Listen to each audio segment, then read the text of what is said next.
आप सभी दर्शक बंधुओं को स्नेह प्यार नमस्कार। आइए आज मैं अपने शब्दों के माध्यम से आप सभी के बीच एक बेबस पुरुष की व्यथा की कथा सुनाने जा रहा हूँ।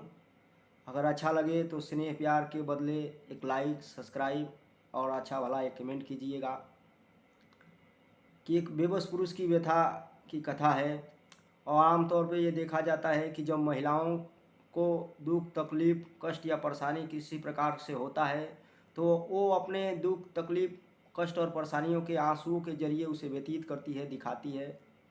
जबकि एक बेबस पुरुष की व्यथा और दुख दर्द होता है तो वो अपने दिल में दबा लेता है, किसी से नहीं कह पाता है।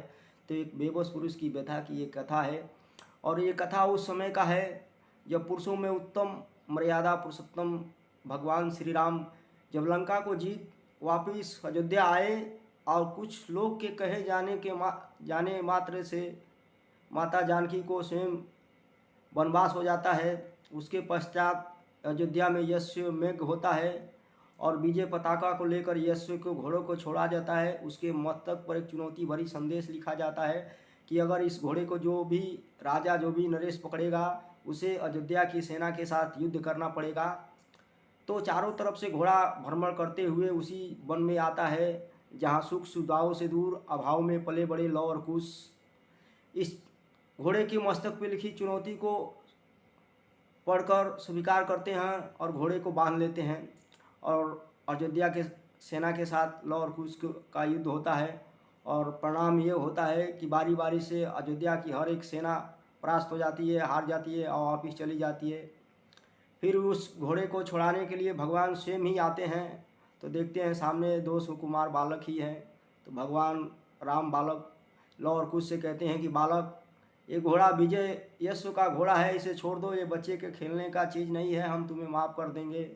तो लव और कुश कहते हैं महाराज पहले आप हमसे युद्ध कीजिए, अगर युद्ध में आप अगर परास्त हमें कीजिए बाद में घोड़ा ले जाइए, अन्यथा हम आपको ये घोड़ा नहीं देंगे। आप एक वीर पुरुष योद्धा हैं तो योद्धा की तरह बात कीजिए, आप पहले युद्ध कीजिए।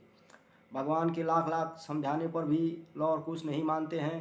तो भगवान को फिर क्रोध आता है और भगवान युद्ध के लिए जैसे ही तर्कस से बाण निकालते हैं वैसे ही महर्षि वाल्मीकि जानकी जी के साथ वहीं आ जाते हैं और कहते हैं महाराज रुकिए, बाल हट का मतलब राज हट नहीं होता है, ये बालक आपका ही है, इन्हें क्षमा कर दीजिए।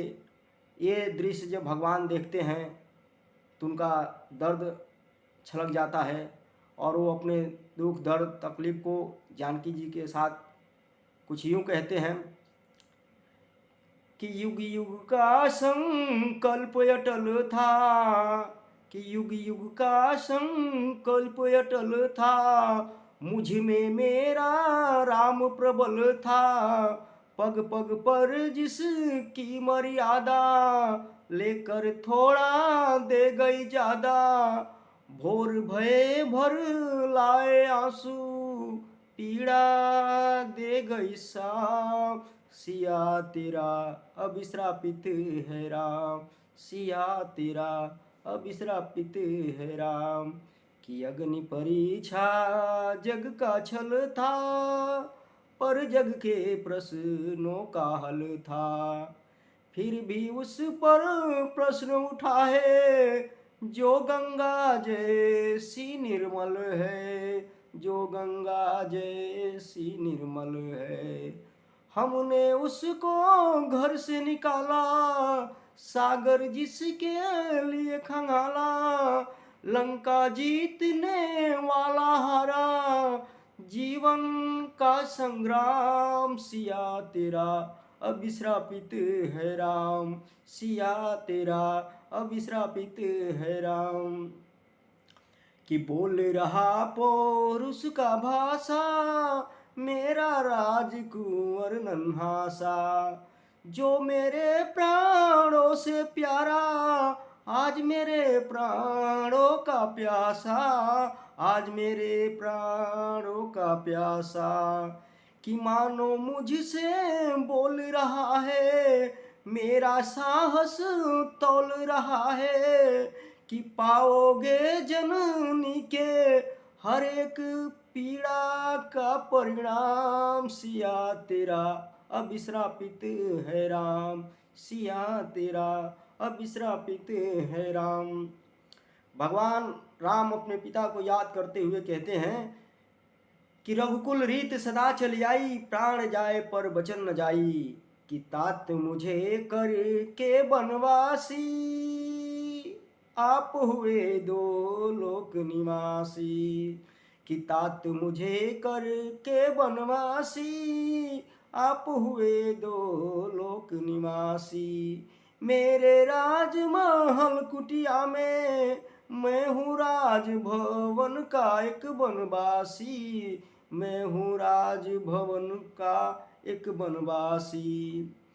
कि कहती रघुकुल रीत अभागे, अब तक तूने प्राण है क्यों नहीं त्यागे। धरती हमको ठुकरा देगी, जल ही मेरा विश्राम। सिया तेरा अविश्रापित है राम, सिया तेरा अविश्रापित है राम।